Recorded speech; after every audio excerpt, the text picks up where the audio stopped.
my fellow Americans. If you think you know politics, think again. I'm Michael Cohen, and every week on When You Know, we're pulling back the curtain on power, politics, media, and the people making headlines. On my new WABC radio show, you'll hear conversations from names that you know. People like Jerry Falwell Jr., Anthony Scaramucci, Alan Dershowitz, and many, many more. Maybe, just maybe, we'll even hear from the president. No scripts, no spin, just real conversations with people who were in the room where it happened. And trust me, we've got some very big surprises coming.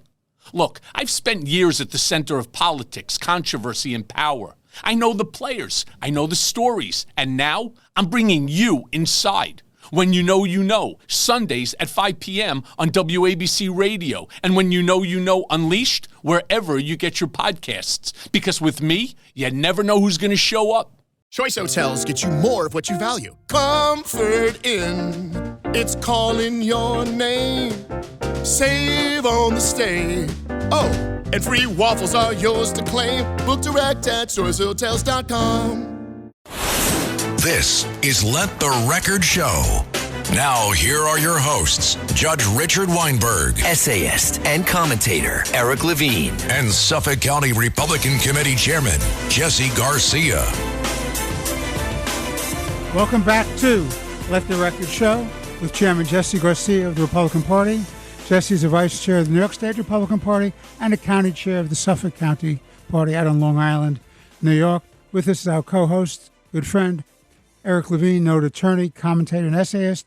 And I'm delighted, honored, and privileged to bring back to Let the Record Show one of the great contributors on this show, Dr. Waleed Ferris. Dr. Ferris is not only a Ph.D.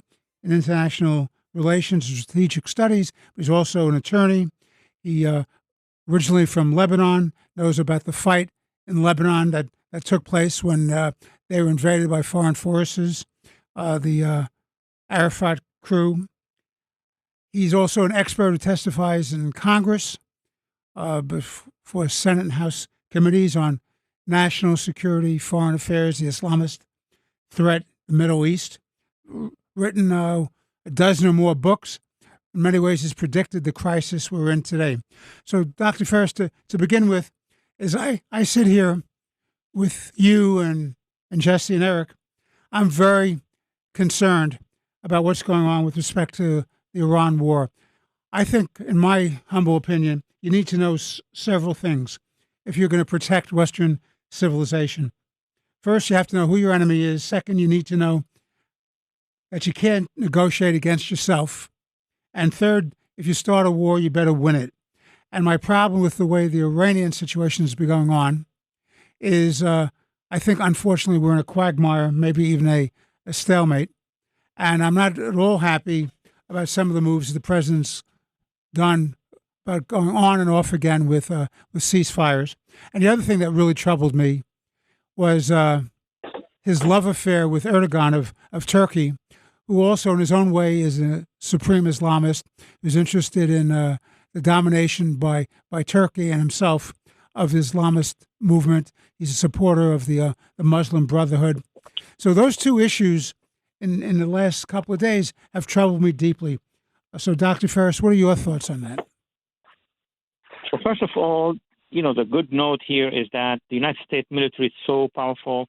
It's not scheduled for a decline overnight or over the next even years. We can win any military battle. I mean, there is no way to compare our forces and the regime forces. It's true, we have destroyed most of it in the sky, on the sea, a lot of the ballistic missiles, etc. I've been talking about it even since last time we met in the winter. The issue is not the military power. The issue is we should not hand that regime a strategic policy win, because that's what they're trying to do. There was one thing when we discussed the matter of should we go with this deal with them or not. That was before the deal. So before the deal, we can have a debate. Should we do it? Did they change? Did they not? I always mention it and mention it to your show as well, that this Islamist regime, Khomeini's Islamist regime, did not actually change. As an academic, I would present the evidence. The evidence would be like we have a Gorbachev who's starting a reformation. We have a change of note, of narrative. No, at all. All what they have done over the past few months was to increase their support to the militias, Hezbollah, Hamas, Houthis, Hashd, everybody else, and also coming back and then clashing with us. Finally, a document came. I didn't believe in the document, but we give the chance to our president, our administration, to demonstrate that this regime has accepted the fact that they were defeated and now they are negotiating a solution. That would have been the goal of an MOU, Memorandum of Understanding, meaning the regime need to understand that you have been defeated, that we are now putting those conditions. Even with this, and that's the big change from last week, and I think the president starts to understand it. This regime, he calls them liars. They are liars ideologically. They cannot change. They cannot change because if they change, they will fall. Soviet Union tried to change. Soviet Union collapsed. If it was the Nazis, it's the same. Once we have, by way of comparison with Third Reich, once we have reached the Ardennes, we are almost inside Nazi Germany. We don't offer anymore this stuff. So that was probably a kind of a strategy that the United States needs to change. This regime should be hit. But it does not mean that systematically every bridge, every factory, we're not in World War III. What we need to do, and I conclude here on this point, we have a huge opportunity now after this terrible massacre of January, 50,000. President, by the way, said 54,000 people have been killed, to arm the Iranian people. We take care of the Air Force. We take care of the Navy. We take care of the major headquarters of the Pasdaran. So we shouldn't have any trust in this regime. And we arm and we train, and there are a lot of strategies. It's not like a cartoon arming the Iranian people, but there is a strategy. I wish we used that strategy from February on. We would have been today without that regime and sitting in Tehran and negotiating with another government. That is the new direction if our president and his advisors realize that this regime cannot be trusted. And all what I've heard from the president is that they have been lying, that he doesn't trust them. So the next few days, gentlemen, are very important. If the regime comes and asks the president, we would like to do a deal. Well, you said that, Mr. Regime, 50 times, and the American public is watching. We're not going to be trusting that regime. We need to change that regime. And what are your views about Turkey, Erdogan, and this talk about giving them F-35s, which is a very sophisticated piece of equipment, which would destabilize, in my opinion, the Middle East balance of power? Look, that's a more delicate thing. That is a more delicate thing. Why? Because let me go to the roots of the problem and why we see that in America we have people who feel and know that the regime is Islamist. That's not something that's been hiding. I mean, the speeches by President Erdogan and his government and his militias in Syria is very clear. Recently they threatened Israel. And it's not a light folkloric thing. They said our troops will get to Jerusalem, liberate Jerusalem. That's Hamas' speech. It's not anymore. No member of NATO, not even of the European community, of any international or regional gathering, would be saying my troops will invade your capital. What if my troops will invade Washington?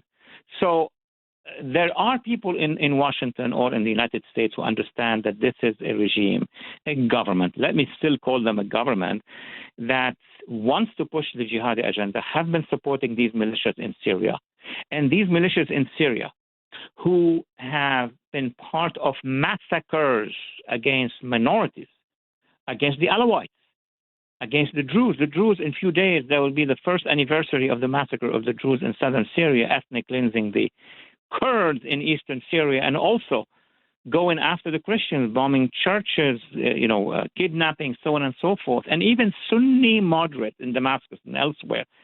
So that regime has a narrative that is not acceptable, that is almost jihadist, has a behavior of supporting militias that have been involved in actual massacres, and there is a risk.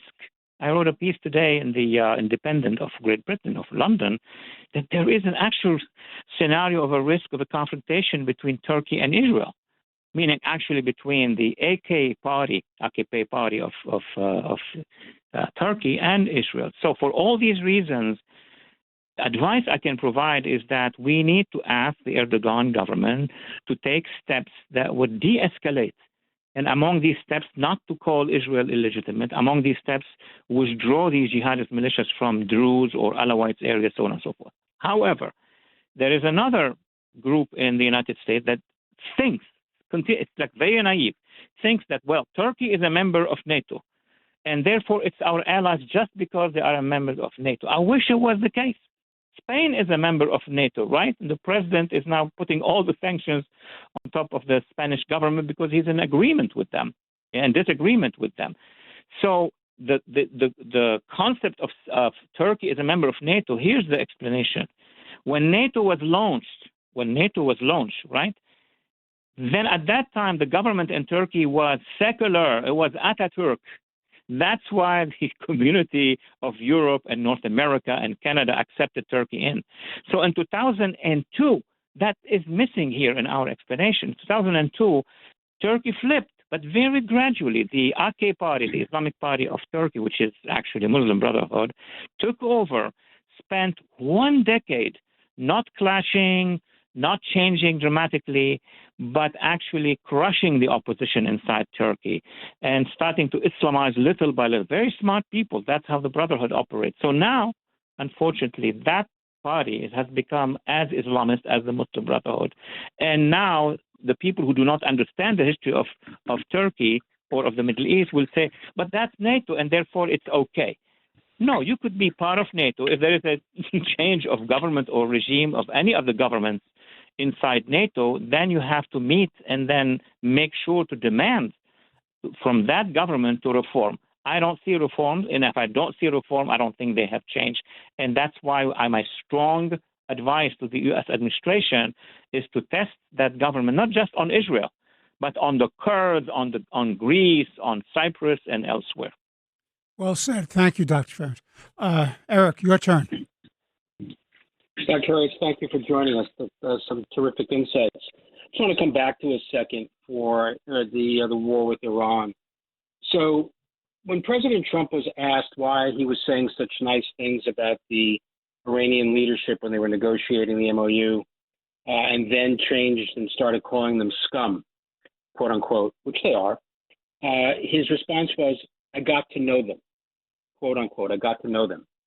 Isn't that, to me, that really tells the tale that it's really quite troubling. Who's ever giving the president advice and entering into the MOU and stopping the kinetic activity, it tells me that they don't know who they're dealing with, that they don't understand what this regime is and who the people who lead this regime are.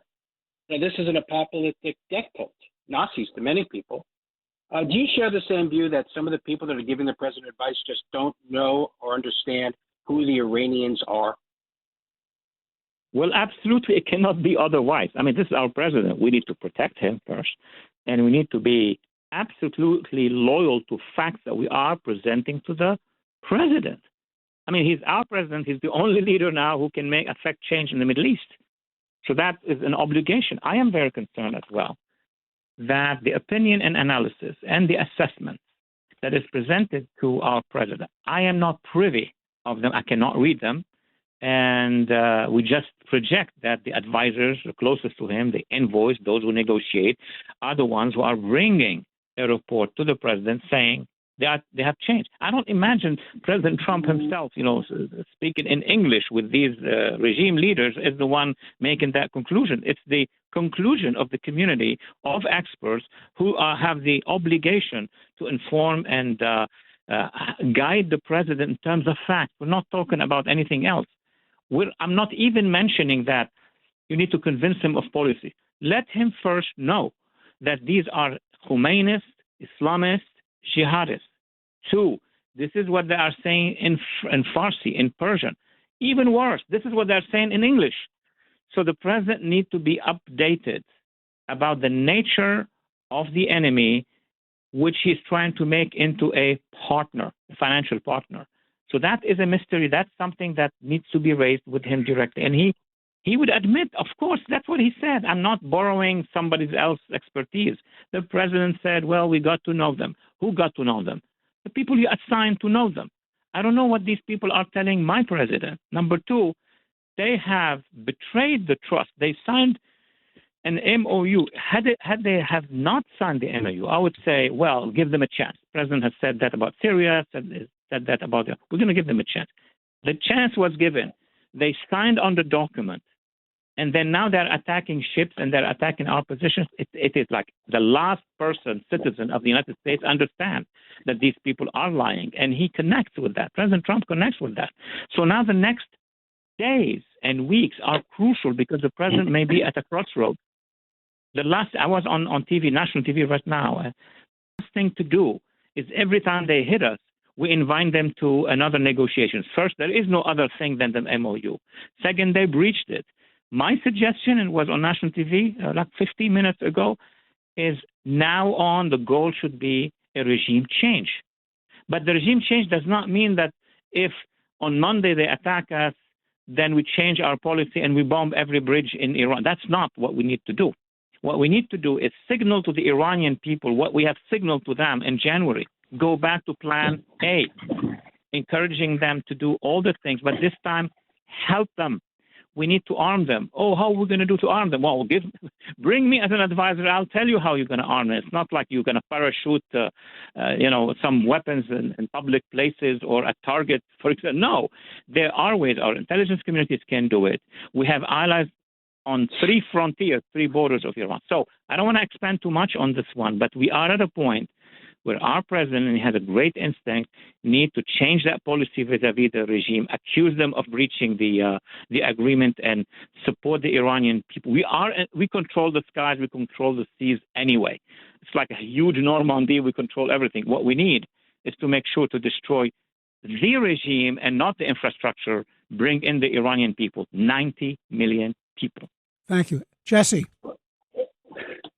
Doctor, it's a pleasure to have you again, and thank you so much for joining us. I just have 2 questions. First is still in the region. As this has moved forward, how do you see the development of Lebanon and Israel seeking a peace accord, especially when in the first few lines, if not the first one, it says that Lebanon will recognize Israel for the first time, and that how that affects the current war with Iran and dealing with that? That's my first question. And the second question is perhaps maybe I'm a little bit more skeptical because our country as of late, since the 1980s, has had a really checkered past when it comes to nation building and arming enemies. I go back as I was a young man. I think I was like 13, 14 years old. The Soviet Union was rolling into Afghanistan. We, through the use of the CIA, we armed some of the Afghan people, and those weapons ultimately became turned around on us and led down to terrorism and guerrilla warfare, for lack of a better term. How do you? I just don't see, and maybe you could educate me and the listeners here, people who are skeptical, of how we can arm the Iranian people and it not becoming a debacle like it did in Afghanistan in the early 1980s. Let me start with the last one, if you don't mind, and then go back to Lebanon, which could have better endings there. We should not let past trauma guide our future strategic decisions. Meaning, if we had a debacle with the CIA, with the NSA, with I don't know who, during the end of the Cold War, and we were not successful, we should not go back today and say, well, we're going to stop helping people helping themselves. We did help people in World War II. We did help other people also during the Cold War. I mean, it's not always with weapons. The fact that we kept the message during the Cold War, Voice of America and all that stuff, and helping the dissidents. We were told by East Europeans that more important than nuclear power and your B-52s was your Voice of America and, Voice of Freedom from the United States. That's how we linked up with movements such as Lech Walesa and Vaclav Havel and all the others. Sometimes the battlefield needs different weapons. It's not always, but now the battlefield is hot. It's so different from before. So let me focus on Iran and how to ensure this.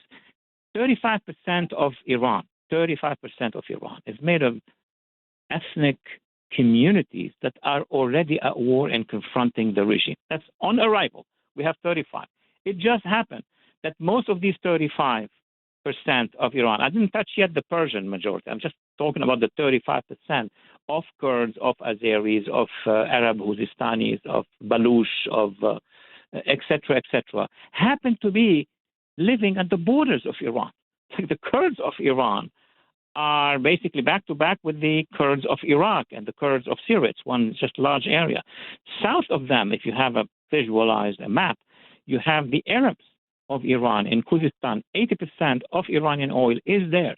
Then you go to the other side of Iran, the southeast, and then you have the Baluch. The Baluch minority controls an area of the size probably of half of France, just huge. And obviously you go to the Central Asia borders with ethnicities with Iran. So on arrival, you have the support of all these forces, which are dying literally to have American support and Western support. So it's not that we're going to drop weapons, AK-47s in downtown Tehran. That's too simplistic. You're going to start with those communities. Second, there is a large group inside the Persian communities, and Americans have not understood that the regime in Iran imposes military training, maybe at lower level, by the Basij, those bad militias. They train people at a high school. So there are millions of young men, not young women, young men, who have gotten the training and who are not happy with the regime. Many among them were actually in the demonstrations. Thousands of them have been killed. But the cherry at the top, in Iran, you have the two militias, the Khomeini militias, the Basij and the IRGC, the ones we're fighting right now.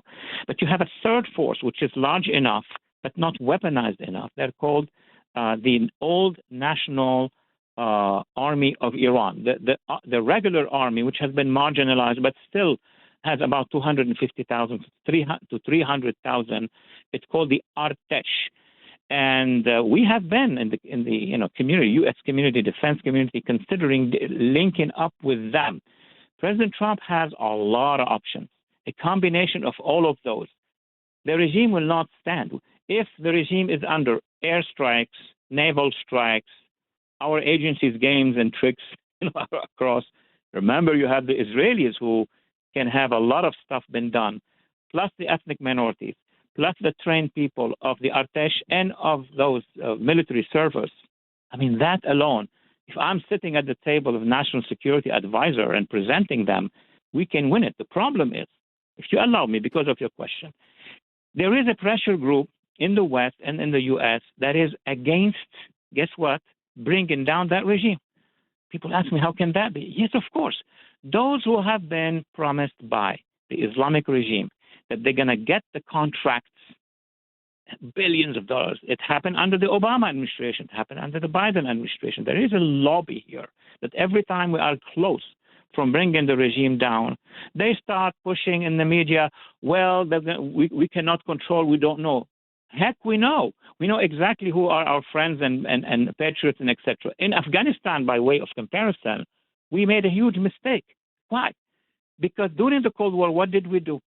Zbigniew Brzezinski and others, the former national security advisor, we have brought the jihadists under the aegis of Mujahideen to fight with us. So we have trained them. That was catastrophic. Instead of focusing on the secular and the nationalists among the ethnicities of Afghanistan, we spent long time because our advisors, the Muslim Brotherhood, told us, encouraging them to go on a jihad. I remember a piece on CNN when we see Zbigniew Brzezinski advised the poor guy. He didn't know much about the jihadists, and he told them, we are here to support you. We are here to support your jihad. We can't do that. So obviously when we win over the Soviets, the most organized, the most weaponized underground were the Mujahideen who became Al-Qaeda and the Taliban. I could expand, but this is just to enlighten people who want to know why the option that we have never used actually could win. And I keep here by concluding, there are multiple versions that could be prepared for that. Just look at the example of Eastern Europe. Not one bullet shot, and they crumbled it. But then there were conflicts between Ukraine, and we need to have a smart, strategic, comprehensive, holistic approach to the project. And with regard to Lebanon, I think I have a few minutes still. Yes. With regard to Lebanon, here's the deal.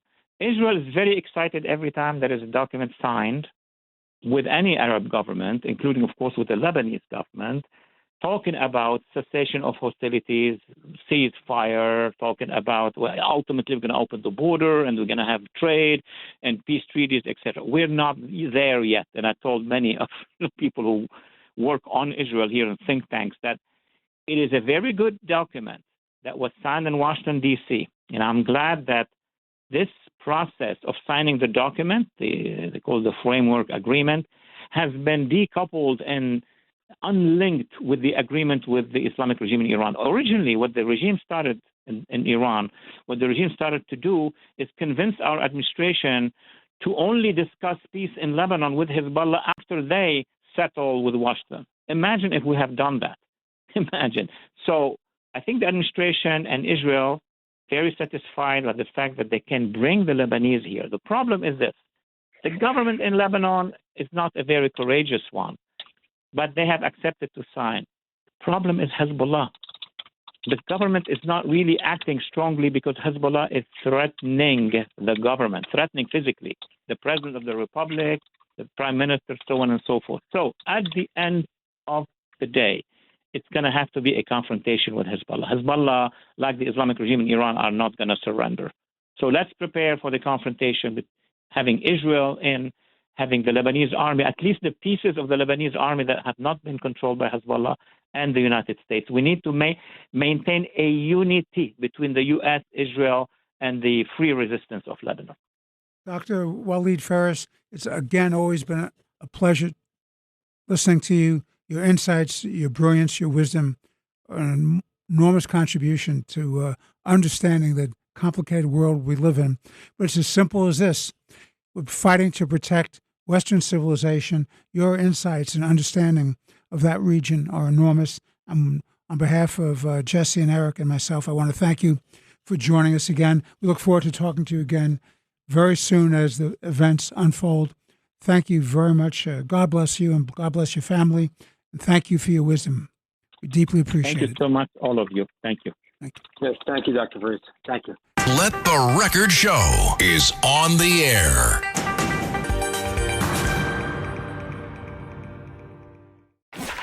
Get ready, Staten Island. The Ferry Hawks are back at SIUH Community Park July 7th to the 12th for a 6-game series against the High Point Rockers. Tonight, first pitch is at 6:30. It's Thirsty Thursday with $5 Bud and Bud Light Drafts. Friday, July 10th, first pitch is at 7 p.m. May the Force be with you on Star Wars Night with post-game kids glow around the bases with special lightsaber training packs. Visit ferryhawks.com now to lock in your seats. When it's time to scale your business, it's time for Shopify. Get everything you need to grow the way you want. Like, all the way. Stack more sales with the best converting checkout on the planet. Track your cha-chings from every channel, right in one spot. And turn real-time reporting into big-time opportunities. Take your business to a whole new level. Switch to Shopify. Start your free trial today.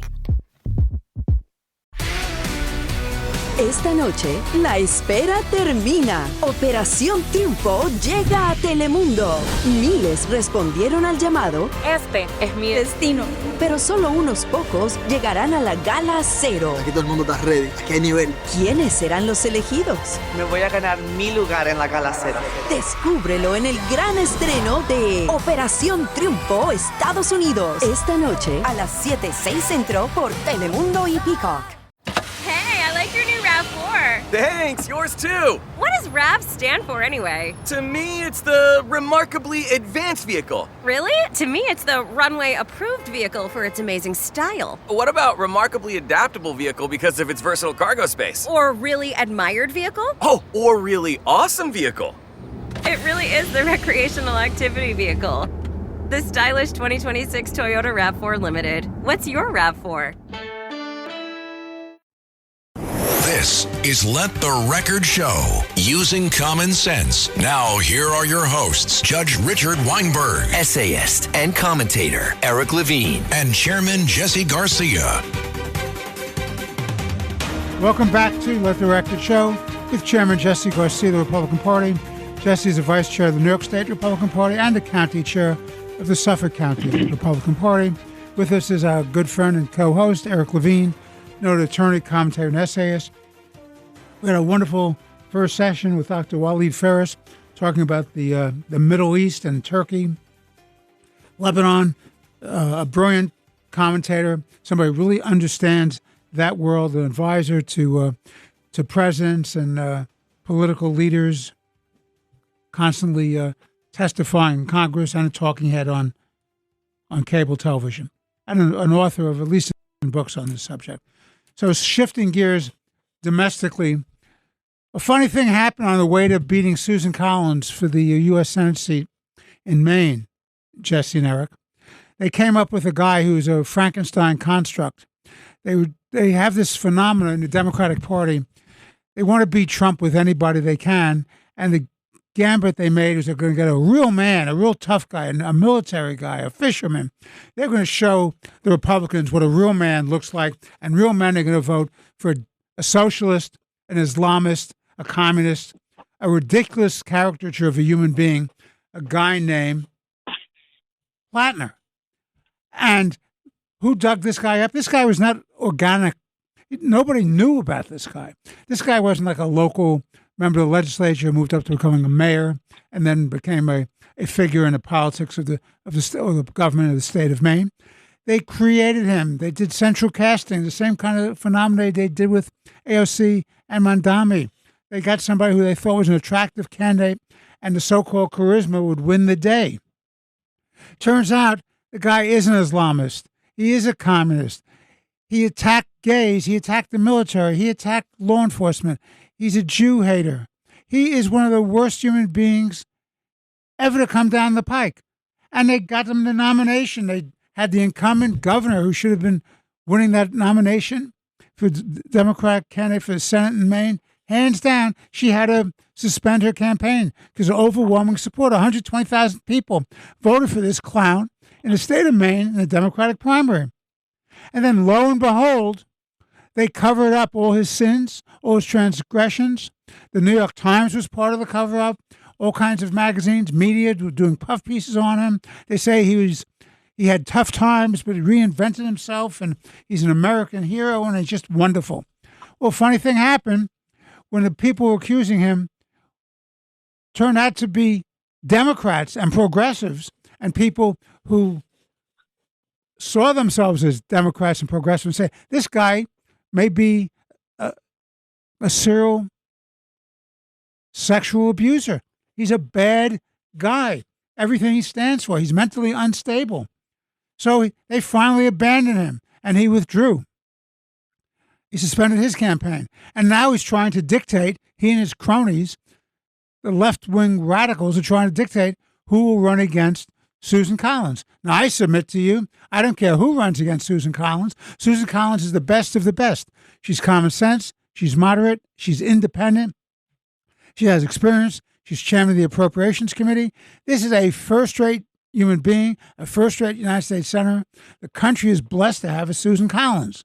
But let's go to Platner. And Eric, what are your thoughts? And then Jesse, your thoughts. Well, it's really quite a disturbing story, to say the least. So in terms of coming up with this guy, he was targeted by a fellow by the name of Morris Katz. Who is Morris Katz? Morris Katz was Zohar Mamdani's campaign advisor, his digital advertiser. So he was hand-selected by a DSA. This is all about, the story of Graham Platner is all about the ascendancy of the DSA in the Democratic Party.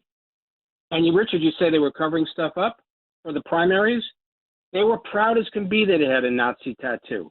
They were as proud as they could be that he was saying anti-Semitic things. They were proud as can be as he was against Israel. In fact, he was elected in large part in the primaries because of those positions. What they covered up later on, of course, was, his rape history. But it was accepted. They were even willing to accept the fact that he raped and molested a Republican woman, a Republican operative, as they described her. If you do that to a Republican woman, it doesn't really count.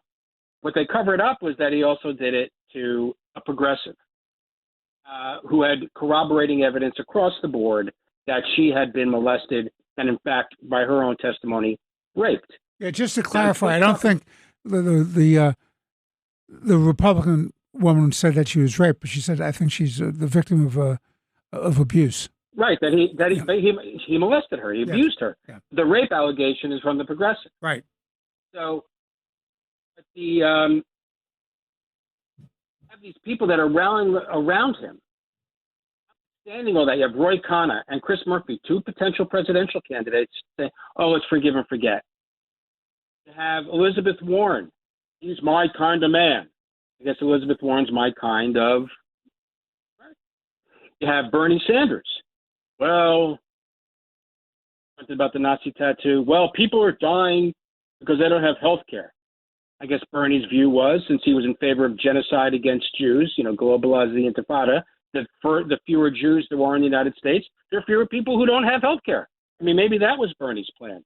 So he is an avowed communist, but notwithstanding all of that, they continued to stand by him. Where they finally decided they had to cut ties was when he tanked in the polls. His views didn't bother them at all. They were prepared to stand by him irrespective of what he believed and what he said. It was when his polls started to tank. This idea that I'm a communist, this guy, I'm an oyster farmer. He had one customer who was his mother's restaurant. He's a socialist. He went to Hotchkiss prep school. He's from a very wealthy family. The whole thing was a lie. This is all about the DSA's takeover of the party. And we can see this not just with Graham Platner. Let's look at Rahm Emanuel. Rahm Emanuel is now he hasn't declared yet, but it's very clear that he's going to run for president. He goes to Tel Aviv to give a speech to tell the Israelis that Bibi Netanyahu is a bad guy. He's going to tell truth to power. He didn't go there to talk to Tel Aviv or at any of the Israelis. He went there to speak to the Democratic Socialists of America because he knows he needs their support in a primary. His message to them is, I'm one of the good Jews. I know there are bad Jews, but I'm one of the good Jews. You can trust me. Spoiler alert, Mr. Emanuel. The Democrats and the Democratic Socialists of America that control the party are not going to nominate a straight, white, Jewish man. It's not going to happen. Your only possibility is if you start advocating for the destruction of the state of Israel. Now, wouldn't that be sweet? Rahm Emanuel's father, Benjamin Emanuel, fought in the Irgun in Israel's war of independence in 1948. It wasn't just the Haganah, which eventually became the Labor Party and the more liberal party. It was the Irgun, which was the more conservative branch, which was the Menachem Begin branch, which is the Bibi Netanyahu branch.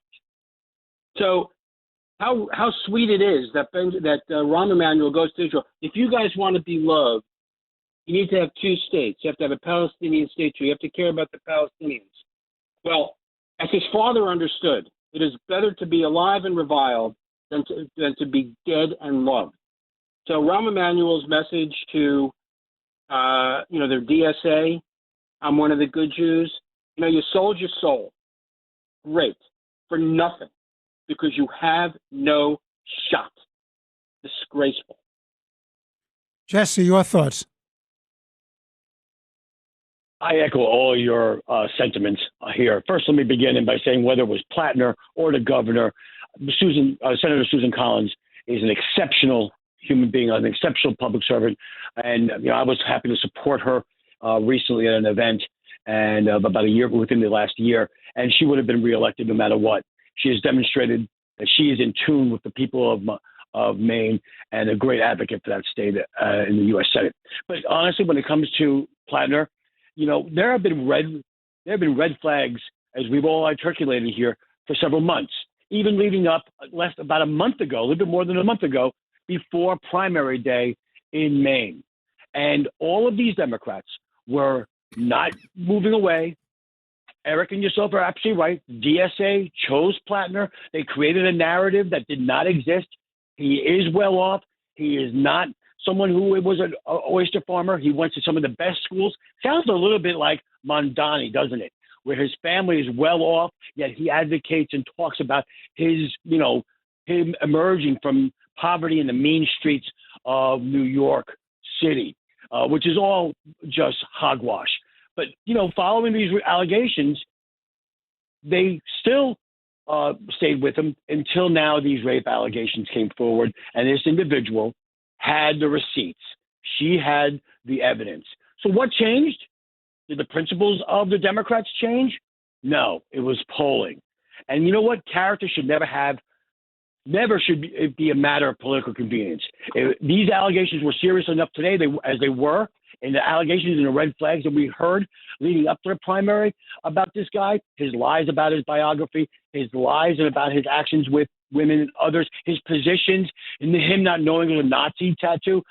I want to take a shot here also for our listeners to the mainstream media. The mainstream media covered up and became a mouthpiece for those apologizing for the tattoo and basically engaging in another cover-up that, it wasn't really a tattoo, or he didn't know what he was doing. They became apologists for this socialist Democrat. That's wrong, and that's why the confidence in the mainstream media has changed all of these things. The Democratic Party cannot claim the high ground here. They're selectively applying these standards based on a lot of it, as they've always have, on political expediency. And I will say, even the local Democrats here in Suffolk County, in the Long Island region, it was only just recently that Schumer and the junior senator from New York came out and called for Platner's dropping out of the race, that they've all been silent. They were silent before when the red flags were out. They're silent now. This is what the Democrats do. They go out, they find these socialist Democrats that want to advance their policies and replace capitalism and our way of life here in the United States with socialism. They use their apologists in the mainstream media and in the elitist big corporations to cover this up. And then when it's all over and done, they'll just move that person aside. But they're going to dictate who the next candidate's going to be, another socialist Democrat. And that, more than anything, demonstrates what the Democratic Party is. It's not our fathers or our grandfathers' Democratic Party any longer. It is the party of socialists, of Mandami, AOCs, the Platners of the world, so on and so forth. That's what, as I see this moving forward, and this is going to be terrible. Regardless of midterm elections, it's going to be terrible for the Democrats. Well, the way I look at it, Jesse and Eric, is that you've had this political marriage of the red and the green. The red being the communist/socialist, the green being the Islamists. And this marriage of socialists and Islamists have a common goal, which is to replace our constitutional republic with their own vision. Now, how you reconcile, by the way, and that's why I think maybe it's just a marriage of convenience for the time being. They both hate America, and they both want to change the constitutional republic that we live under for 250 years successfully. But you can't underestimate their capacity to do havoc. Ultimately, I think that's a marriage that has to fall apart because the socialists and the Islamists really have a common goal, destroy America or Jew hatred or anti-Israel, but they have a vision of remaking the world in their own image. And the Islamist image, to me, does not comport with the socialist image. They both want control, but they want a different kind of control. So I see this as a politically convenient marriage that has a real danger to America, and that we should not be underestimating this for the time being. We have to take a break. You know what? Oh, go ahead. I'm sorry. You know what one of the great fault lines is the LGBTQ community, which so embraces the DSA and this Red-Green Alliance. Just the other day, there was a ship, it was a cruise ship for gays. It was supposed to go to Turkey. Turkey wouldn't let it dock.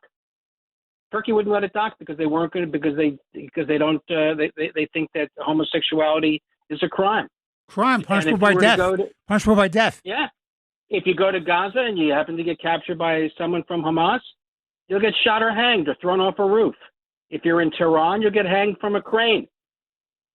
So it's illegal in Saudi Arabia. So the only place in the Middle East where the gays have any rights and they have full rights and they can serve in the military is Israel. But these morons, DSA and their agenda, and the pro-Hamas Kafir Nazis, these people would kill you. Wake up, you morons! Wake up! They will. That's why they have a term called useful idiots that Lenin used all the time. They're useful idiots. When they're no longer useful, they will kill you.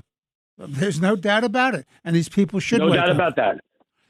All right, we're taking a break. This is Let the Record Show with Chairman Jesse Garcia, the Republican Party, noted attorney, commentary essayist Eric Levine. I'm Judge Richard Weinberg. We're back in a final segment, but a few moments. Please stay with us for more important and interesting conversation. This is Let the Record Show.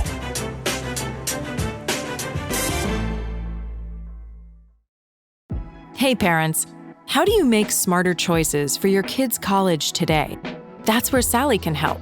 With Sally, you can find scholarships, funding options, tools, and guidance all in one place. And if you need a loan, Sally has options for different families and different situations. College is only worth it if you do it right. So don't just help your kid go. Help them go smarter. Sally.com/GoParents. Looking for a protein shake that tastes as good as it performs? Meet Rockin' Protein Max. Packed with 50 grams of fuel, it'll help you keep up when your day won't slow down. And because it's always creamy and never chalky, every sip tastes great. Even better, it's lactose-free and has 0 added sugar. It's not every day you find a protein shake you actually want to finish. Catch Rockin' Protein in the dairy cooler at a store near you. Rockin' Protein and Shamrock Farms are registered trademarks of Shamrock Foods Company. Whether it's a movie night or just midday, Skinny Pop is a salty snack that keeps on giving. Made with just 3 simple ingredients for an irresistibly delicious taste and a large serving size that lasts. Deliciously popped, perfectly salted. Skinny Pop, popular for a reason. Shop Skinny Pop now. The award-winning American Airlines Advantage program rewards more than travel. It takes your whole life to new heights. Earn miles when you fly, as well as with thousands of your favorite brands. And then redeem those miles for flights, upgrades, and experiences worldwide. Advantage members also enjoy earlier boarding and free high-speed Wi-Fi in flight. Join for free and start earning towards your next adventure at aa.com/Spotify. This is Let the Record Show. Now, here are your hosts, Judge Richard Weinberg, essayist and commentator Eric Levine, and Suffolk County Republican Committee Chairman Jesse Garcia. Welcome back to Let the Record Show with Chairman Jesse Garcia, the Republican Party, noted attorney, commentary, essayist Eric Levine, and I'm Judge Richard Weinberg. I want to focus on something that's a matter of real concern to me, which is the midterm elections. I mean, I want the Republicans to hold on to both the House and the Senate. I think it's very, very important. You're a very learned man in saying that. I thank you very, very much. And will you please tell my wife I'll give you a cell number? I think that's very important. She knows it. Look. Just proving that you're a Republican. A learned man. Or as John Cassavetes said to me, that was very good, Eric. You're finally getting good in my old age. There you go. The other day on Cass and Crosby, or the other evening on Cass and Crosby, John said to me, "Why are you still a Democrat?" I said, "I ask myself that question every day." So let's focus on how important it is to hold on to the House and Senate, but let's talk about the Senate. The Senate's very, very important because you have advice and consent. You have the appointment of possible Supreme Court judges coming up. You have the ability to stop dangerous legislation and majority tyranny because of the custom and usage of the filibuster. They're supposed to be the people with the gray hairs, the people with wisdom and common sense. They don't respond to the immediate impulses of the masses. They're the ones supposed to be a real check and balance. That's how the Founding Fathers, if you read the Federalist Papers, that's how they envisioned the Senate. Now, the 2 races that trouble me deeply. One is the Senate race in Alaska. We have a superb United States Senator, incumbent. His name is Dan Sullivan. I know Senator Sullivan well. I think you gentlemen know him well also. He's terrific. He's smart. He's a military guy. He's a common sense businessman. He understands energy policy and national security, military affairs. He's exactly the kind. He has gray hairs and wisdom. Exactly the kind of guy you want in the Senate. Now, the state of Alaska has a very strange combination of election rules. They have something called an open primary, which allows everybody to vote in the primary, Democrats, Republicans, Independents, whatever. And the top 4 then make it to the November election. And then they have something called ranked choice voting, which is my humble opinion is a disaster because it allows strategic alliances that elected Mondami, for example. And I think they only confuse the voting public, frankly. So that's not enough to have a problem. So what they do is they get out a ringer whose name happens to be Dan Sullivan. And his middle initial is not Daniel S. Sullivan, the way the incumbent senator is. It's a Daniel something else Sullivan. So now he wants to change his name and use the S as well. Now, what's the point of this? And he gets himself in an effort to get on the ballot. Now, what's the point of doing that? The point is a deliberate, calculated, fraudulent effort to confuse the voters, to have an election fraud, so the incumbent United States Senator, Daniel S. Sullivan, is beaten and the Democrats can win. And there is very likely, and it's being investigated as we speak by the Justice Department and the State Attorney General, there's very likely here a conspiracy going on between certain Democratic operatives and the Democrat candidates throughout the state of Alaska to subvert the candidacy of the real Dan Sullivan. And this is absolutely awful. If you want to run on the merits, candidate versus candidate, run on the merits. If you want to dispute issues. But the idea that people are going to go into the voting booth and have to go eeny, meeny, miny, mo, and pick one Daniel Sullivan versus another, and you may be picking the right one, you may be picking the wrong one, but you're not going to know who you're really voting for because it's a deliberate, calculated attempt to have fraudulent voting, to distort a fair and free election. And in fact, the historical record is if you can show an agreement between two or more persons, on that two or more person agreement, that's a conspiracy and you would have a crime. So I'd like to see what happens there.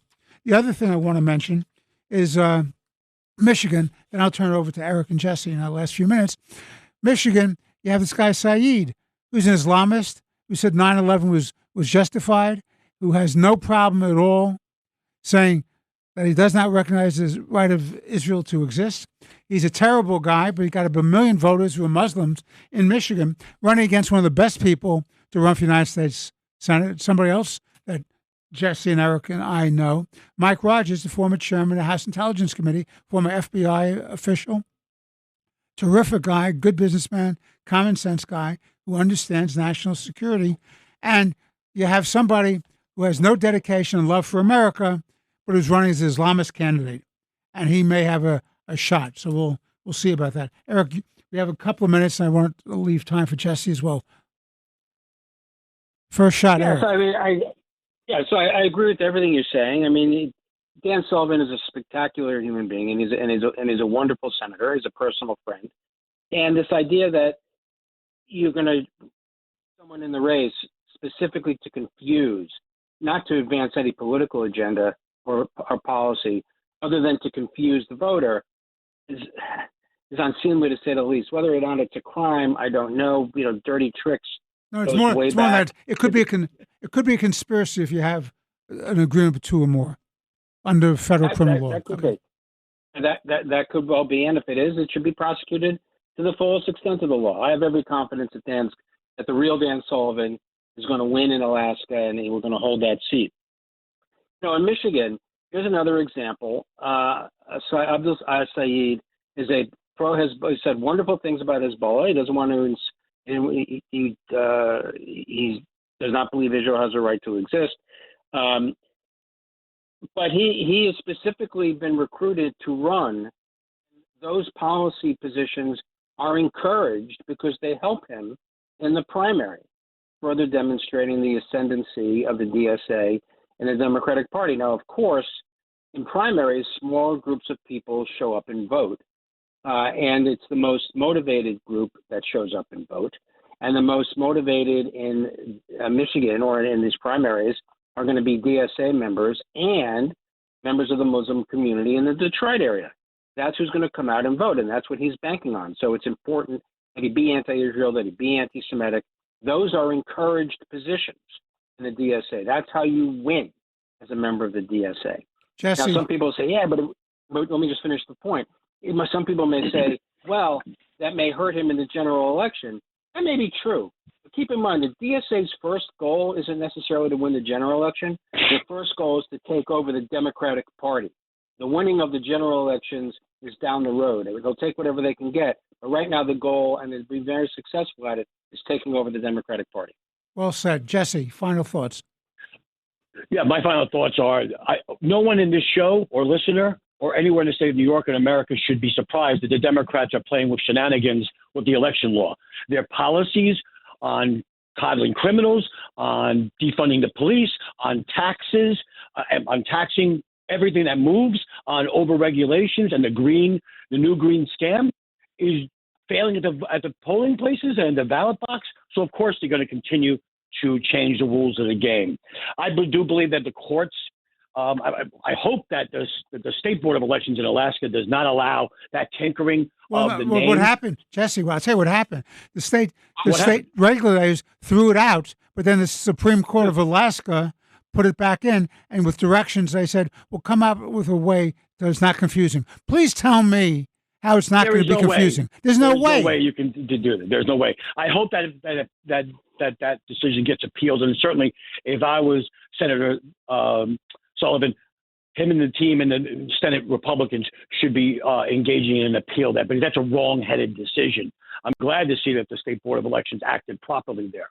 As it pertains to Michigan, and first of all, on election games being played and placing your finger on the balance of elections and fair and open elections, there's no better example of tyranny and dictatorship and messing with the election system than the socialist Democrats that control Albany right now. They do it every year. Every time they lose an election, they change the rules of the game, and we're going to see that play out in the federal court system, especially when it comes down to moving local elections to even year elections, which would basically suppress voters and issues in elected positions here locally. But in terms of Michigan, I think this is going to be, despite the fact that this is a general election nightmare for the Democrats, I am glad that someone like Mike Rogers, someone of quality, someone who served in the House of Representatives, an FBI agent, someone who has this quality, the skills, and the character, this is going to boost his election when he just came so close 2 years ago to really punch through and become a member of the Senate and flip that seat from blue to red. Well, I hope you're right, because we need people like Dan Sullivan and Mike Rogers, United States Senate. Absolutely. This has been Let the Record Show with Chairman Garcia, the Republican Party, noted attorney, commentary, essayist Eric Levine. I'm Judge Richard Weinberg. Once again, I want to thank our special guest, Dr. Waleed Ferris, for joining us in the first segment of the show. We look forward to you joining us again next week on Let the Record Show. As always, God bless you, God bless your families, and of course, God bless America. Thank you for listening. Best thing that's ever happened to you financially. Go. Easy. Sold my car on Carvana. Amazing offer. Really? I hit 200 on the scratcher. Did the scratcher come to your house and hand you a check? No. How many scratchers did you hit to get that? I hit a button on Carvana.com once. Okay, that's fair. It's like the lottery, except you always win. Not like the lottery at all, actually. Exactly. Inexplicably good. Offers worth bragging about. Sell your car today on Carvana. Pickup fees may apply. Your team just added its 67th AI tool and also your 67th security blind spot. The good news? The Vanta agent works like a GRC engineer in the background, finding every app your team uses, scoring the risk, and drafting fixes for you. Vanta is the platform used by over 16,000 fast-moving companies like Ramp, Cursor, and Harvey, who are shaping the future with AI and staying ahead of AI risk. Get started at Vanta.com.